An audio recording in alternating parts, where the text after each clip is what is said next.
കഴിഞ്ഞ വർഷം ഫഹദ് ഫാസിൽ നായകനായി അഭിനയിച്ച് സൂപ്പർ ഹിറ്റായി മാറിയ ആവേശം എന്ന സിനിമയിൽ ഹോസ്റ്റൽ വാർഡനായി അഭിനയിച്ച ശ്രീജിത്ത് ബാബു സംവിധാനം ചെയ്ത പൈങ്കിളി എന്ന സിനിമ തിയേറ്ററുകളിലെത്തി. പേര് സൂചിപ്പിക്കുന്നത് പോലെ പൈങ്കിളി ആയ നർമ്മ മുഹൂർത്തങ്ങൾ കൊണ്ടുമൊക്കെ നിറഞ്ഞു നിൽക്കുന്ന സിനിമയാണ് പൈങ്കിളി. ഈ സിനിമയുടെ കഥയും തിരക്കഥയുമൊക്കെ ആവേശം സിനിമയുടെ സംവിധായകനും കഥാകൃത്തും കൂടിയായിട്ടുള്ള ജിത്തു മാധവനാണ്. എന്നാൽ അത് സാധാരണ പ്രേക്ഷകനെ ആകർഷിക്കും വിധം മനോഹരമാക്കി ചെയ്യുവാൻ ശ്രീജിത്ത് ബാബുവിന് സാധിച്ചിട്ടുണ്ട് എന്ന കാര്യത്തിൽ സംശയമൊന്നുമില്ല. ജിത്തു മാധവനും ഫഹദ് ഫാസിലും ചേർന്നാണ് സിനിമ നിർമ്മിച്ചിരിക്കുന്നത്. അതുകൊണ്ട് തന്നെ സിനിമയെക്കുറിച്ചുള്ള പ്രേക്ഷകരുടെ പ്രതീക്ഷകളെ തകിടുമറിക്കാത്ത വിധത്തിൽ ചിത്രീകരിക്കുവാനാണ് ശ്രീജിത്ത് ബാബു ശ്രമിച്ചിട്ടുണ്ടാവുക.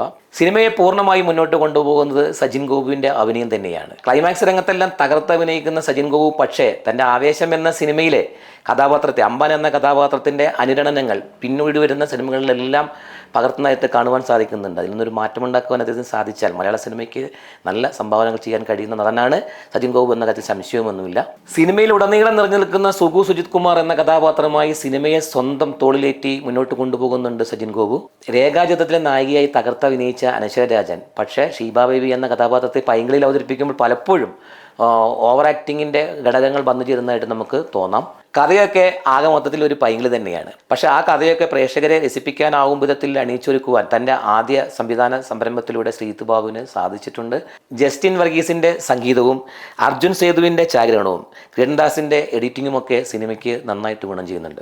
നർമ്മ മുഹൂർത്തങ്ങൾ ഉണ്ടാക്കുന്നതിന് വേണ്ടി സൃഷ്ടിക്കപ്പെട്ട നിരവധി ചെറുതും വലുതുമായ കഥാപാത്രങ്ങളുണ്ട് പൈങ്കിളിയിൽ. തൻ്റെ ആദ്യ സംവിധാന സംരംഭം എന്ന നിലയിൽ ശ്രീജിത്ത് ബാബു ഇവരിൽ പലരെയും കൈയഴിച്ച് വിട്ടിട്ടുള്ളത് കൊണ്ട് തന്നെയാവാം പലരും ഓവർ ആക്ടിംഗ് ആയിട്ട് നമുക്ക് പ്രേക്ഷകർക്ക് തോന്നാം. പ്രത്യേകിച്ച് റിയാസ് ഖാനും ലിജോ ജോസ് പല്ലിശ്ശേരിയും ഒന്നും സിനിമയ്ക്ക് ഒരു പുതുമയും സമ്മാനിക്കുന്നില്ല. നിരവധി വില്ലൻ വേഷങ്ങളിലൂടെ മലയാളികൾക്ക് സുപരിചിതനായ അബു സലീം തൻ്റെ അച്ഛൻ കഥാപാത്രത്തെ പല നർമ്മ മുഹൂർത്തങ്ങൾ കൊണ്ടും നന്നായിട്ട് ചെയ്യുവാൻ വേണ്ടി ശ്രമിച്ചിട്ടുണ്ട്. പൈങ്കിളിയിൽ എടുത്തു പറയേണ്ട മറ്റൊരു കഥാപാത്രം റോഷൻ ഷാനവാസിൻ്റെ പാച്ചനാണ്. ആ കഥാപാത്രത്തെ നല്ല രീതിയിൽ കൈയടക്കത്തോടു കൂടി അവതരിപ്പിക്കുവാൻ റോഷന് സാധിച്ചിട്ടുണ്ട്.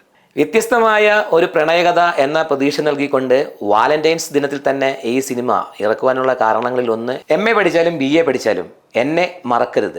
90-80 കിഡ്സ് ഓട്ടോഗ്രാഫിലൊക്കെ എഴുതി വെച്ചിരുന്ന ഇതുപോലുള്ള ഡയലോഗുകൾ, നിരവധി ഡയലോഗുകളുള്ള സിനിമയാണ് പൈങ്കിളി. പേര് അനർത്ഥമാക്കുന്ന വിധത്തിലേക്ക് ഇത്തരത്തിലുള്ള ഡയലോഗുകൾ നിരവധി ഉള്ളത് കൊണ്ട് തന്നെ ഈ സിനിമയുടെ പേര് കൃത്യമാണ് പൈങ്കിളി.